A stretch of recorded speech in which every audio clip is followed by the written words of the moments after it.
Für Yvonne Wölke, 45, und Peter Klein, 57, liegen die Nerven blank, zumindest nachts.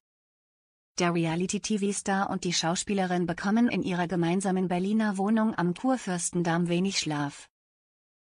Der Grund: Peter schnarcht.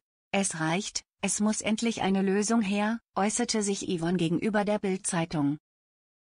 Damit die Nächte wieder erholsam werden, brachte sie Peter zu einem Schnarchspezialisten, der schnell eine Ursache fand: ein schlaffes Gaumensegel, das mit einer OP behoben werden soll. Die geplante Operation ist zwar verhältnismäßig klein, doch die Kosten in Höhe von 4.000 bis 5.000 Euro werden von der Krankenkasse nicht übernommen. Das Paar hat dennoch beschlossen, die Summe gemeinsam zu tragen. Der Eingriff, bei dem das Gaumensegel mit einem Laser gekürzt wird, soll nicht nur Yvonnes Schlafprobleme lösen, sondern auch Peters eigene nächtliche Erholung verbessern.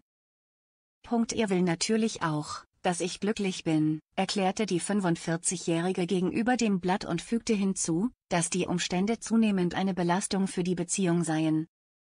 Beide hoffen, dass die OP die gewünschte Ruhe bringt. Im November 2024 machten Yvonne und Peter ihre Liebe nach hartnäckigen Spekulationen öffentlich, und das nur wenige Tage, nachdem seine Scheidung von Iris Klein offiziell abgeschlossen war.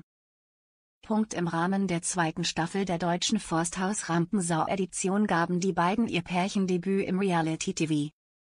Die Sendung verließ das Paar als Sieger. Für uns beide war es das erste Mal, dass wir überhaupt irgendwie in einer Show gewonnen haben.